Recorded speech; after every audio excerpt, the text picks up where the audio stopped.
Salam sejahtera, salam bagi kita semuanya. Firman Tuhan pada perayaan kenaikan Tuhan Yesus tanggal 21 Mei 2020 dari Markus 16 ayat 15 hingga ayat yang ke-20. Demikian firman Tuhan. Lalu ia berkata kepada mereka, "Pergilah ke seluruh dunia, beritakanlah Injil kepada segala makhluk. Siapa yang percaya dan dibaptis akan diselamatkan, tetapi siapa yang tidak percaya akan dihukum. Tanda-tanda ini akan menyertai orang-orang yang percaya.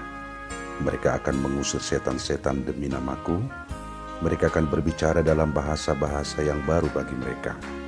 Mereka akan memegang ular, dan sekalipun mereka minum racun maut, mereka tidak akan mendapat celaka. Mereka akan meletakkan tangannya atas orang sakit, dan orang itu akan sembuh." Sesudah Tuhan Yesus berbicara demikian kepada mereka, terangkatlah ia ke surga, lalu duduk di sebelah kanan Allah. Mereka pun pergi memberitakan Injil ke segala penjuru, dan Tuhan turut bekerja dan meneguhkan firman itu dengan tanda-tanda yang menyertainya. Demikian pembacaan firman Tuhan. Nats renungan ini terkenal sebagai amanat agung Tuhan Yesus yang merupakan perintah kepada murid-murid dan kepada kita sepanjang zaman. Kita ada dan berada di dunia bukan tanpa tujuan oleh Tuhan. Dunia dimaksud tentunya bukan hanya berkonotasi geografis, yaitu hanya sebagai tempat, tetapi juga memberi kemaknaan soal perilaku, tindakan, dan perbuatan seseorang.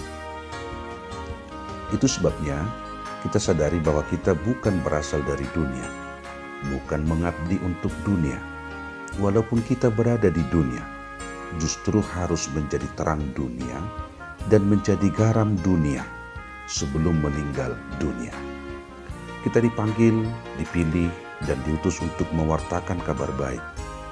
Tugas mewartakan kabar baik, kabar gembira, yaitu Injil kepada sesama manusia di seluruh dunia, bahkan kepada seluruh makhluk, dan juga alam, tentunya lewat pewartaan, pengajaran, dan kesaksian. Dunia di mana kita berada saat ini, Tuhan ciptakan dengan keadaan baik adanya. Namun kondisi akhir-akhir ini dan pada realitanya, kita sekarang hidup berdampingan dengan hama, racun, virus yang justru mengancam kehidupan kita. Selain waspada dan selalu menjaga kesehatan diri, kita tidak takut. Dan kita imani firman Tuhan yang mengatakan, "Aku akan menyertai kamu sampai akhir zaman." Penyertaan Tuhan itu adalah sepanjang zaman dan di setiap keadaan. Keadaan kita saat ini tentunya kita sadari bahwa kita harus siap atas terjadinya pergeseran dan perubahan peradaban, pergeseran dan perubahan pemahaman, pergeseran kebiasaan-kebiasaan. Namun semuanya itu kita hadapi dan jalani dalam terang firman Tuhan dalam penyertaannya. Dalam kehidupan kini kita boleh saja menjumpai banyak setan, ular, dan racun. Namun jangan terjebak atas pemahaman harafiah dan fundamentalisme atas ular, setan, dan racun tersebut. Jangan pula besok-besok kita menangkap ular berbisa, lalu kita dipatok dan akhirnya sakit dan mati.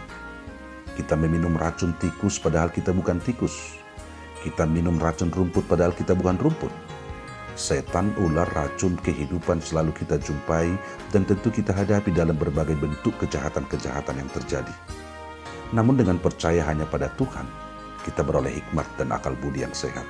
Dan kita yakin akan firman dan penyertaan Tuhan.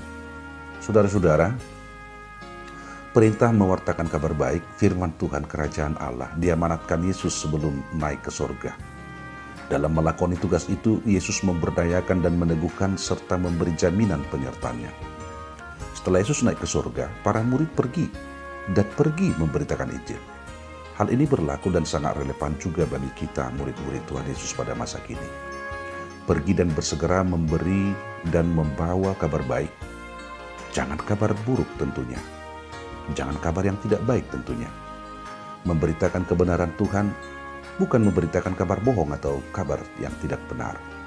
Perlu kita ingat, memberitakan kabar kebenaran pun selalu tidak mulus. Memberikan kebaikan pun juga bisa disalahkan orang. Kebaikan hati orang membagi dan memberi tali kasih Dengan bahasa saat ini, sembako pun bisa menuai kepahitan. Hal seperti itu tentunya bukan untuk jadi bahan diskusi dan perbincangan yang kurang sehat, tetapi menjadi contoh untuk kita lakukan. Kalau orang bisa melakukan kebaikan untuk 100 orang, kita syukuri. Kalau orang bisa melakukan hanya untuk 30 orang, kita syukuri. Bukan membahas siapa yang 30 orang dengan membandingkannya dengan yang lainnya lagi. Menyalahkan dan selalu menyalahkan orang, bahkan menghakiminya adalah bakteri dan virus kehidupan yang bisa menular cepat dan merasuk bahkan merusak kehidupan. Bersyukur dan selalu mewartakan kabar baik adalah hakikat kehidupan orang percaya. Berhentilah berbicara dan selalu membicarakan keburukan orang lain menurut versi kita. Lebih baik bicarakan keburukanmu, kekuranganmu, dan teladani orang yang lebih baik darimu, dan jangan menganggap diri lebih baik dari orang lain. Hidup dan hakikat hidup adalah ketika hidup kita jadi kesejukan bagi orang lain, bukan menjadi batu sandungan bagi orang lain. Hidup bermakna tentunya dengan selalu membawa kabar baik, kabar kesukaan, kabar gembira. Hal itu sangat berdampak mematikan bakteri dan virus menular dalam kehidupan rohani kita. Sehingga kita dan saudara-saudara kita memiliki imun rohani yang kuat dalam kehidupan di dunia ini. Imun, iman, aman, 3 kata yang perlu kita hayati dan kita upayakan. Pada momen memperingati kenaikan Tuhan Yesus ke surga, yang mana Dia naik ke surga untuk menyediakan tempat bagi orang yang percaya, kita disegarkan ulang akan tugas panggilan kita, yaitu untuk pergi membawa dan memberitakan kabar baik. Apakah ajakan dan perintah ini kita aminkan dalam hidup kita? Apakah ajakan ini sudah menjadi bagian hidup kita? Apakah ajakan mewartakan Injil kita hayati, amalkan dalam kehidupan kita sehari-hari? Mewartakan Injil tentunya tidak selamanya harus pergi jauh-jauh dari tempat tinggal kita. Bukan pula harus memisahkan dengan keluarga kita. Misi Kristus juga bisa dijalankan dalam dan melalui keluarga kita. Hal itu juga bisa dijalankan dalam dan melalui pekerjaan dan keadaan ekonomi kita. Bahkan dalam dan melalui lingkungan di mana kita berada. Kesaksian hidup dan menghidupi nilai-nilai Injil adalah bentuk konkret dari pewartaan misi Kristus tentunya. Melakukan misi mulia itu, ingatlah firman Tuhan dalam 1 Korintus 15 ayat 58 demikian. Karena itu saudara-saudaraku yang kekasih, berdirilah teguh, jangan goyah, dan giatlah selalu dalam pekerjaan Tuhan. Sebab kamu tahu bahwa dalam persekutuan dengan Tuhan, jerih payahmu tidak sia-sia. Mari kita pergi dan giat membawa kabar baik dalam keyakinan akan penyertaan Tuhan.